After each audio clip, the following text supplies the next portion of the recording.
Good evening students. आज देखिए हम न्यूमेरिकल पार्ट में केमिकल काइनेटिक्स में जो कि बोर्ड में आने वाला क्वेश्चन है, time taken to complete 99% of the reaction is 10 times of time taken to complete 50% of first order reaction. Proof करना है इसको। और इसमें इस वीडियो में हम आपको कई न्यूमेरिकल हाफ लाइफ पीरियड से रिलेटेड, रेट कांस्टेंट से रिलेटेड बहुत इंपॉर्टेंट क्वेश्चन सॉल्व करने जा रहे हैं। वीडियो को लास्ट तक देखिए और कहीं पे भी अगर आपको प्रॉब्लम लगती है तो उसको ज़रूर डिस्कस कीजिए।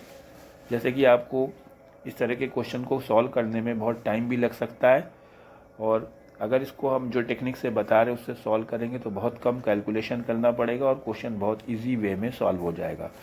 इस तरह से कि आप जानते हो कि रेट कांस्टेंट का फार्मूला है, फर्स्ट ऑर्डर रिएक्शन की बात चल रही है यहाँ पे, तो फर्स्ट ऑर्डर रिएक्शन के लिए रेट कांस्टेंट का फार्मूला है K is equals to 2.303 upon T log A0 upon A।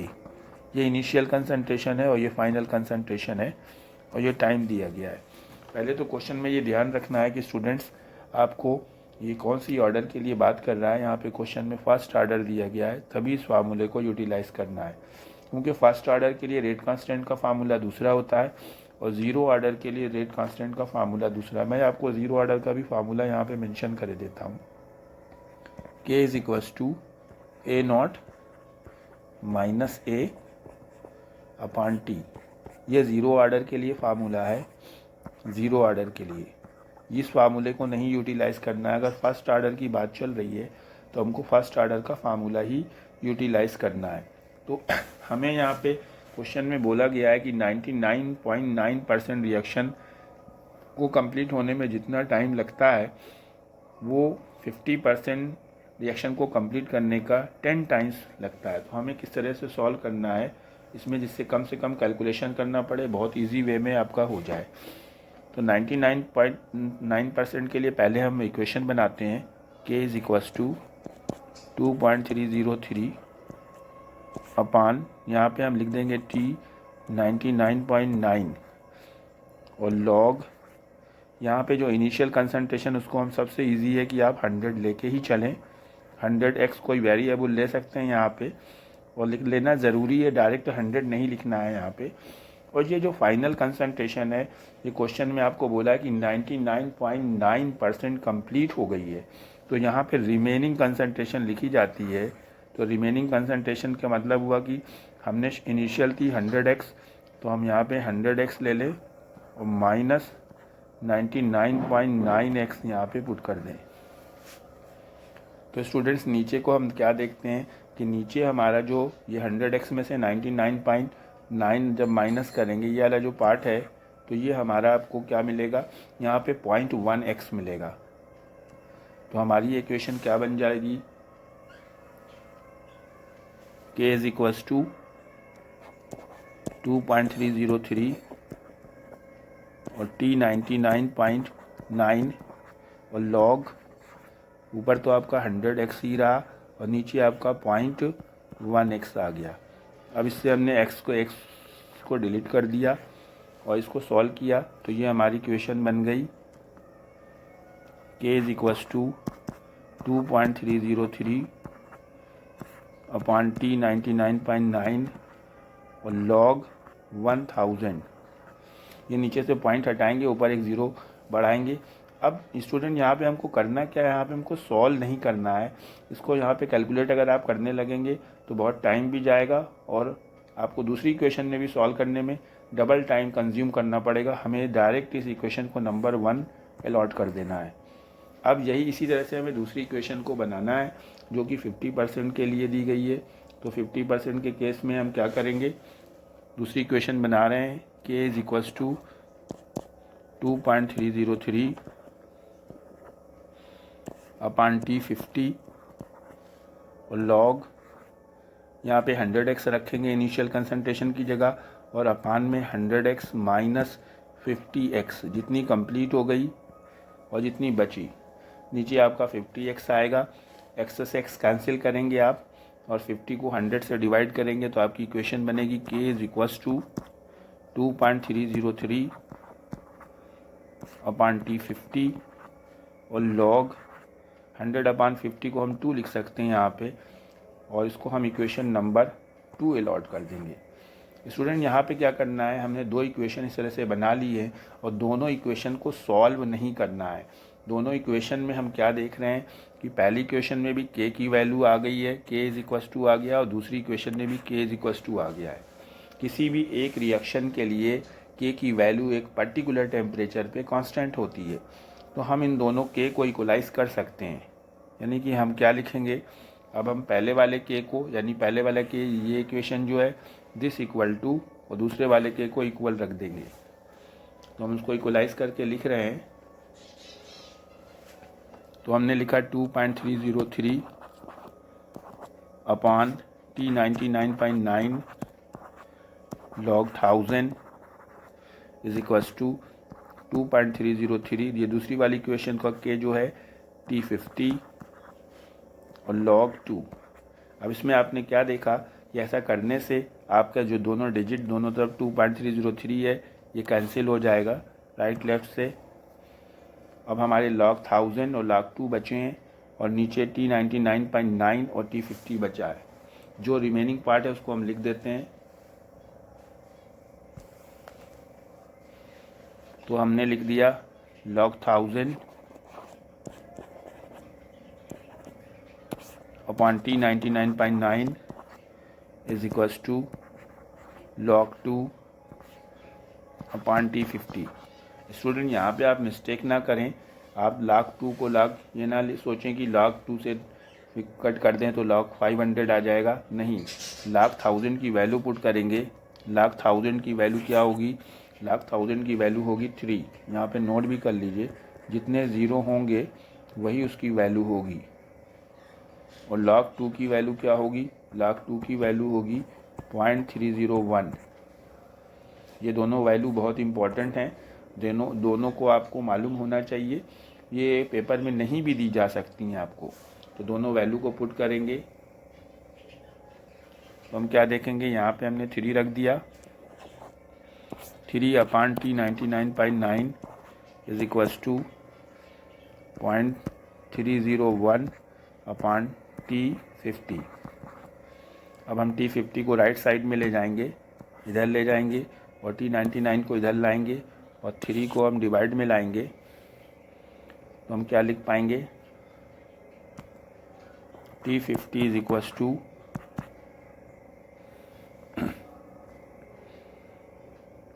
0.301 upon 3 और T99.9 और डिवाइड करेंगे तो आपका आंसर आएगा T50 is equals to 0.1 T99.9।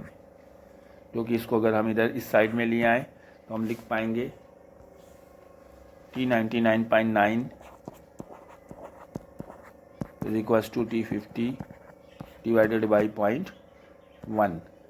T99.9 is equals to 10 times of T50।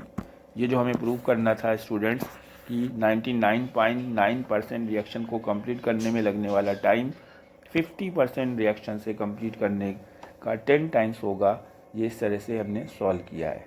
अब आपका दूसरा क्वेश्चन है जो कि इसी तरह के ऊपर बेस्ड है, वो हम इसको सॉल्व करते हैं। ये क्वेश्चन नंबर 2 है उसी तरह का। Time taken to complete 75% of a first order reaction is twice of half life period. So students देखिए इसको किस तरह से हम सॉल्व करेंगे। इसमें भी हम उसी तरह से फार्मूला अप्लाई करेंगे, थोड़ा तेज़ करेंगे। K is equals to 2.303 upon T log concentration A0, that's mean initial concentration upon concentration A। अब हमको जो पहला पार्ट दिया गया 75% के लिए कंप्लीट हो गई है, दैट्स मीन 25% इज लेफ्ट। तो हम उसको लिखेंगे K is equals to 2.303 upon T75 log, यहाँ पे हम रखेंगे 100x upon 100x minus 75x। तो k is equals to equation आएगी आपकी 2.303 अपॉन T75 लॉग, ये हो गया 100x अपॉन 25x, और यहाँ पे हम x से x को कैंसिल करेंगे और 25 से 100 को करेंगे, आ जाएगा log 4 और उसे इक्वेशन 1 बनाएंगे। तो हम लिखेंगे इसे k is equals to 2.303 upon T75 log 4, इसको इक्वेशन 1 हम सेट कर देंगे। अब इसी तरह से हम इक्वेशन 2 बनाएंगे। यहाँ पे जो क्वेश्चन में हमारी एक बात थोड़ा सा ट्विस्ट करी गई है, देख लीजिए क्वेश्चन को। यहाँ पे बोला है half life period. Half life period का मतलब है time taken to complete 50% of the reaction. यहाँ पे कोड वर्ड ने बोल दिया उन्होंने, अगर आपको हाफ लाइफ की डिफिनेशन नहीं मालूम है तो आप नहीं कर पाएंगे इसको। तो k इज इक्वल्स टू, दोबारा से फार्मूला लिखेंगे 2.303 अपॉन T50, हाफ लाइफ के लिए T50 बोला जाएगा, log concentration A0 upon A, और हम A0 की जगह 100 लेंगे, 2.303 upon T50 log 100x upon 100x minus 50x। यहाँ पे 50x लेंगे तो यहाँ पे 50x से 50 बचेगा और x से x कैंसिल करेंगे, सॉल्व करेंगे तो यहाँ पे log 2 आएगा। तो k is equals to 2.303 upon T50 log 2, और इसको इक्वेशन 2 अलॉट करेंगे। अब जैसा हमने पहले बताया था कि रेट कांस्टेंट की वैल्यू सेम रहती है, पहली वाली इक्वेशन में आया था log 4 और दूसरी वाली इक्वेशन में आ रहा है log 2। दोनों रेट कांस्टेंट को हम इक्वलाइज करेंगे, इक्वलाइज करने के बाद कैंसिल करेंगे और आपको क्या मिलता है देखिए।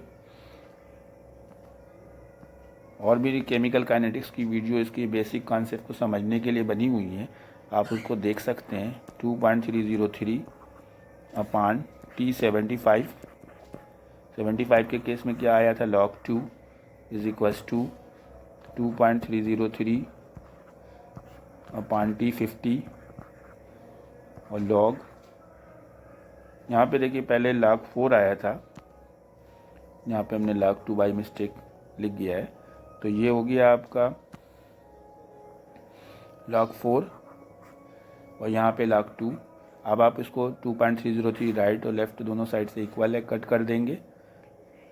log 4 की जगह आप लिख देंगे 2 log 2, ये log 4 जो है इसकी जगह आप लिख सकते हैं 2 log 2 upon T75 is equals to log 2 upon T50। यहाँ पे आप देखिए दोनों log 2 दोनों तरफ आ चुके हैं, तो पूरे log 2 को कैंसिल कर सकते हैं।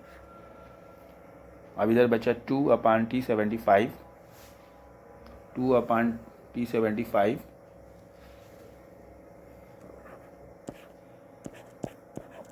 Is equals to 1 upon T50, तो क्रॉस मल्टीप्लाई कर लिया आपने, तो T50 is equals two into 2 कर लीजिए इधर ही, इज इक्वल्स टू T75, या आप कह सकते हैं 2 times of half life period is equals to 75% of the reaction, या half time taken to complete 75% of the reaction is twice of 50% of the reaction. Okay students, next question इसके graph के ऊपर आ रहा है, उसको ज़रूर देखिए। देखिए क्वेश्चन नंबर 3 है, ये बहुत इम्पोर्टेंट है। एक रिएक्शन दी गई है, A2 gas gives B2 gas plus C2 gas. और स्टूडेंट इसमें आपको बताया गया है कि ये फर्स्ट ऑर्डर रिएक्शन है और इसमें डाटा दे रहा है आपको,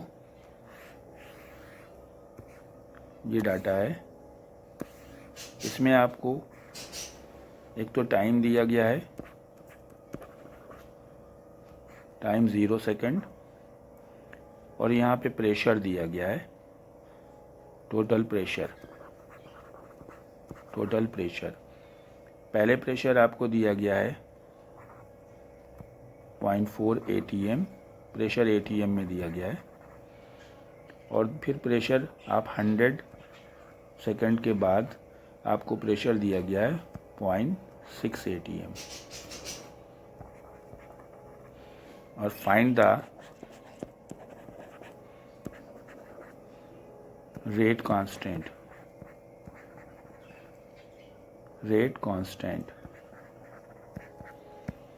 It is a first order reaction।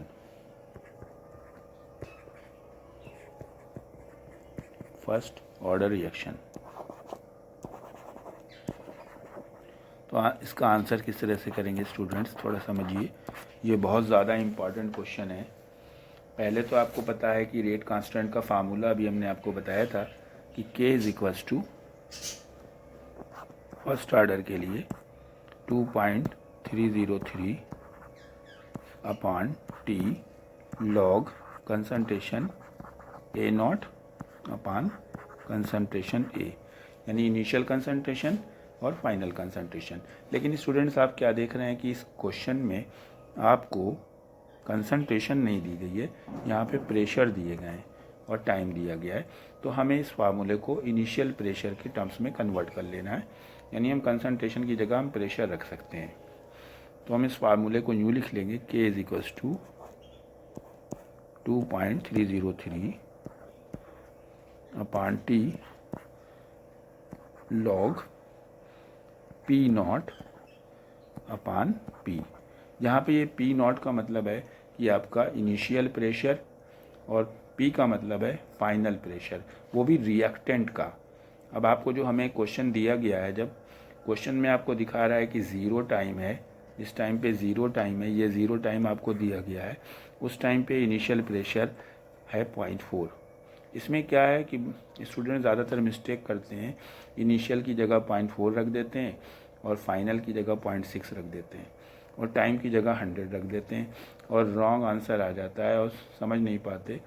क्योंकि इसमें रॉन्ग आंसर इसलिए आ जाएगा कि हमें ये जो प्रेशर है, फाइनल प्रेशर की जगह 0.6 नहीं रखना है। हम कैसे फाइनल प्रेशर फाइंड आउट करेंगे, पहले ये देखते हैं हम। तो यहाँ पे चूँकि बात चल रही है कि हमें रिएक्टेंट का प्रेशर निकालना है, 0 टाइम पे दिया गया है, और 0 टाइम पे हमको प्रेशर दिया गया 0.4। हम फिर से रिएक्शन लिख रहे हैं और समझते हैं। जब हमारा 0 टाइम था तो हमारे ये दो जो गैस के प्रोडक्ट हैं ये बिल्कुल नहीं थे, यानी कि ये प्रेशर 0.4 ATM दिया गया था, तो यहाँ पे 0 प्रेशर था और 0 प्रेशर था। ये दोनों गैसेस जो थी B2 और C2, ये प्रेशर नहीं लगा रही थी। लेकिन 100 सेकंड के बाद कुछ रिएक्टेंट का पार्ट यानी A2 कुछ टूट करके B2 और C2 में कन्वर्ट हुआ। तो कितना पार्ट कन्वर्ट हुआ, अब इसका प्रेशर कुछ कम हुआ होगा, यानी A2 का प्रेशर कम हुआ क्योंकि A2 गैस कम हो गई है, A2 B2 और C2 में कन्वर्ट हो गई है। तो हम मान लेते हैं कि X प्रेशर जो है कम हो गया, तो हमने यहाँ से -X कर दिया, और जो B2 बना वो भी X बनेगा और C2 भी X बनेगा, क्योंकि यहाँ पे गेलुसाक्स लॉ के अकॉर्डिंग 1 मॉलिक्यूल्स लिए जा रहे हैं। आप किसी कंटेनर में जब रिएक्शन हुई है, मान लीजिए ये कंटेनर था, पहले इसमें सिर्फ A2 था, लेकिन 100 सेकंड के बाद इसमें B2 भी आ गया और C2 भी आ गया। तो इस कंटेनर के अंदर 3 गैसेस हो गई, और उनका टोटल प्रेशर आपको क्वेश्चन में 0.6 ATM मेंशन किया गया है। तो अगर हम इस X को और इस पार्ट को 0.4 -X को ऐड करेंगे तो आपका टोटल प्रेशर आ जाएगा, यानी कि हम लिखेंगे 0.4 -X और +X और +X इज इक्वल्स टू 0.6, जो कि आपके क्वेश्चन में दिया गया। इससे ये X से एक X कैंसिल प्लस माइनस से हो जाएगा, और आपका बचेगा 0.4 plus X is equals to 0.6। तो एक्स इज इक्वल्स टू आ जाएगा 0.6 minus 0.4, so X is equals to आ जाएगा 0.2। यानी कि हमारा जो इनिशियल पहले प्रेशर था वो 0.4 था, उसमें से 0.2 कम हो चुका है। यहाँ पे ऊपर क्वेश्चन में देखिए हमने जो इक्वेशन लिखी हुई है A2 का ये इनिशियल प्रेशर है 0.4 और ये आफ्टर 100 सेकेंड के बाद 0.4 माइनस एक्स, और x की वैल्यू हमने फाइंड आउट कर ली है। x की वैल्यू फाइंड आउट करी हमने 0.2, तो फाइनल प्रेशर आ जाएगा यहाँ पे x की वैल्यू को माइनस करने से, यानी फाइनल प्रेशर हमारा आ गया P0 तो हमारा है 0.4 और P हमारा आ गया 0.4 माइनस 0.2 दैट्स मीन 0.2। अब इन दोनों वैल्यूज़ को हम फार्मूले में, जो हमने फार्मूला आपको बताया अभी K is equals to pressure के टर्म में, उसमें पुट करेंगे। तो हम लिखेंगे K is equals to 2.303 upon 100 log 0.4 upon 0.2। Final pressure की जगह 0.2 आ गया। अब यहाँ पे हम रखेंगे 0.303 अपॉन 100, इसको सॉल्व करेंगे तो log 2 आया, log 2 की वैल्यू लगाएंगे तो इक्वल टू में आया आपका 2.303 अपॉन 100 और log 2 की वैल्यू है 0.301। ये हमने पहले भी आपको बताई, ये वैल्यू बहुत ही इंपॉर्टेंट है। अब स्टूडेंट यहाँ पे ये और ये दोनों का मल्टीप्लाई भी एक फिक्स डिजिट होगा, इसको आप याद भी कर लीजिए क्योंकि ये वाला नंबर बहुत जगह यूटिलाइज होगा। तो इसकी जगह पे आप लिखेंगे, मल्टीप्लाई करके आएगा आपका 0.693 अपॉन 100 इज इक्वल्स टू 0.00693। अब स्टूडेंट यहाँ पे इसका यूनिट अगर आप नहीं लिखते हैं तो आपका नंबर चला जाएगा, इसमें मिस्टेक मत करिए। ये फर्स्ट ऑर्डर रिएक्शन थी और हमें किसी भी आर्डर के लिए रेट कांस्टेंट का यूनिट मालूम होना चाहिए। हर आर्डर के लिए रेट कांस्टेंट का यूनिट अलग अलग होता है। तो यहाँ पे हमारा फर्स्ट ऑर्डर के लिए रेट कांस्टेंट का यूनिट निकालना है।